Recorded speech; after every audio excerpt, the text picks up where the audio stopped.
അന്തരിച്ച മുതിർന്ന കോൺഗ്രസ് നേതാവ് പി തങ്കച്ചന് വിട നൽകാൻ രാഷ്ട്രീയ കേരളം.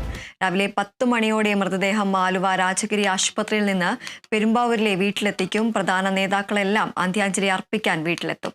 ശനിയാഴ്ച ഉച്ചകഴിഞ്ഞ് അകപ്പറമ്പ് യാക്കോബായ സുറിയാനി കത്തീഡ്രലിൽ വലിയ പള്ളിയിലാണ് സംസ്കാരം. വാർദ്ധക്യ സഹജമായ അസുഖങ്ങളെ തുടർന്ന് കൊച്ചിയിലെ സ്വകാര്യ ആശുപത്രിയിൽ ചികിത്സയിലിരിക്കെയാണ് മരിച്ചത്.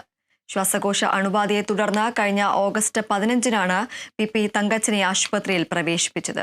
തുടർന്ന് ആരോഗ്യനില മോശമായി വെന്റിലേറ്ററിന്റെ സഹായത്തോടെയാണ് ജീവൻ നിലനിർത്തിയിരുന്നത്. തുടർന്ന് ആരോഗ്യനില മോശമാവുകയും മരണം സംഭവിക്കുകയുമായിരുന്നു. 6 പതിറ്റാണ്ട് കാലത്തെ കോൺഗ്രസ് രാഷ്ട്രീയ ജീവിതത്തിൽ KPCC president, UDF convener Antony, മന്ത്രിസഭയിൽ കൃഷിമന്ത്രി, പെരുമ്പാവൂരിൽ നിന്ന് 4 തവണ MLA, Ernakulam DCC president, Perumbavoor നഗരസഭ അധ്യക്ഷൻ തുടങ്ങിയ സുപ്രധാന സ്ഥാനങ്ങൾ വഹിച്ചിട്ടുണ്ട്. തങ്കച്ചന്റെ നിര്യാണത്തിൽ രാഹുൽ ഗാന്ധി, AK ആന്റണി, KC വേണുഗോപാൽ, തിറമ്പിൽ രാമകൃഷ്ണൻ അടക്കമുള്ള കോൺഗ്രസ് നേതാക്കൾ അനുശോചിച്ചു.